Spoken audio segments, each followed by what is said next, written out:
Hello, welcome to the Moccasin Marine YouTube channel. In this video I'm going to demonstrate how to use the Water Moccasin for the very first time on a boat that you may not be familiar with. Sometimes the exhaust manifolds can be blocked by rust and corrosion, and you don't want to put too much pressure from the city water hose on your engine.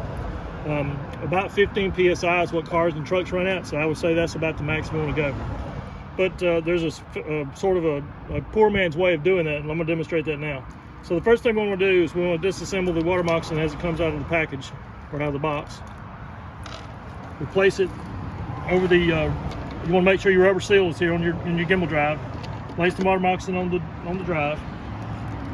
Then you install your two spacers. And by the way, the hardware that came, or the hardware that is used to hold the outdrive on these studs, you can use that.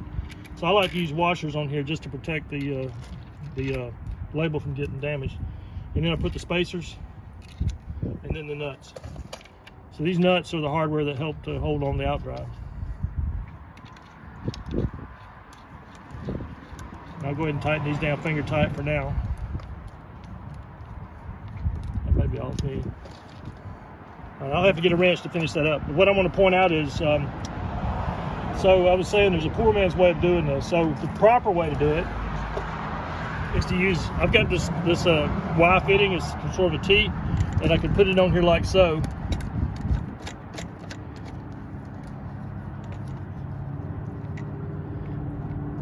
And then when I attach my garden hose here, I have a pressure gauge that can read what the water pressure is coming in. So like I was saying, I want to keep that under 15 psi. Let that traffic pass.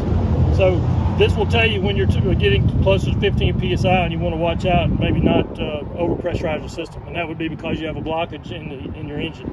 It's either in the engine itself or in the exhaust manifold. More than likely the exhaust manifold. But let's back over here and check this out. Easier way to find out if you have too much pressure on your engine.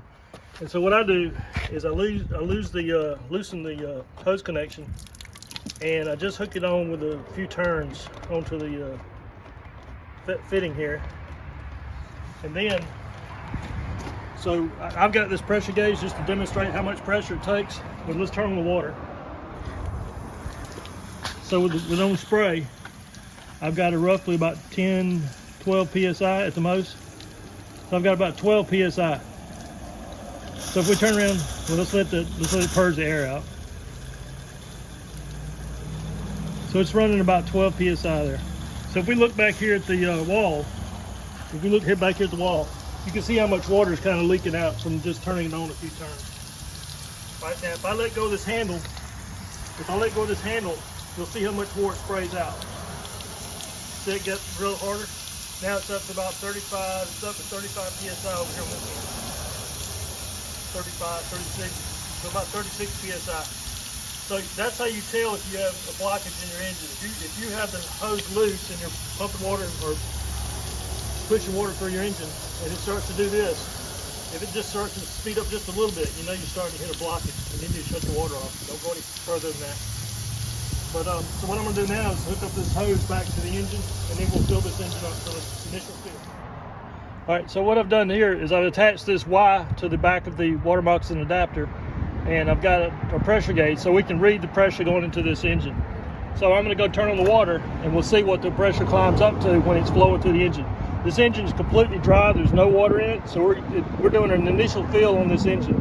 So at no time do we want to see the pressure climb above, say, 12, 15 psi. So I'm going to turn the water on now.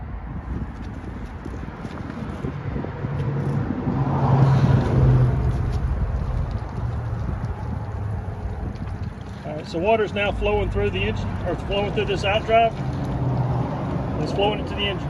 And I do not see any leaks on this with this joint right here, so that's a good thing. So the engine's filling up with water, and it takes a little while for the initial fill. We'll see water start to pour out of it in a minute. So let's see what happens here.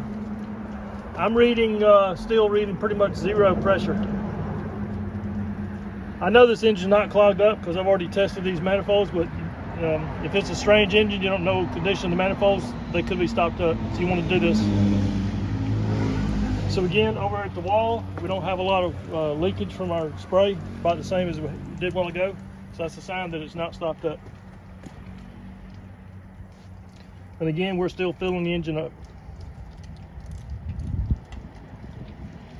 Okay, we got a problem. I hear water leaking into the engine somewhere. I'm gonna have to stop and go see where that water's going. Okay, we're gonna continue with this engine fill.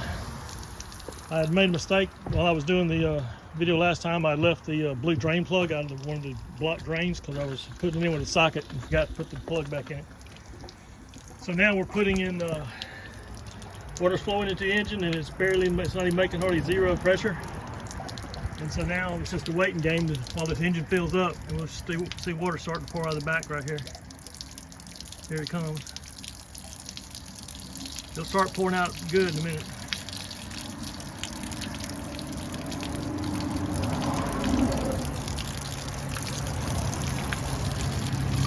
All right, here it comes. All right, so now we got a good bit of water on this side. That's what you want to see. So if you see that much water coming out of your outdrive or out of your transfer plate there, and it'll come out more on one side than the other.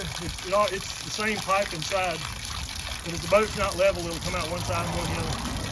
And you can see we're still at pretty much zero pressure. So this boat engine is now full of water, and I'm going to climb inside and check it for leaks.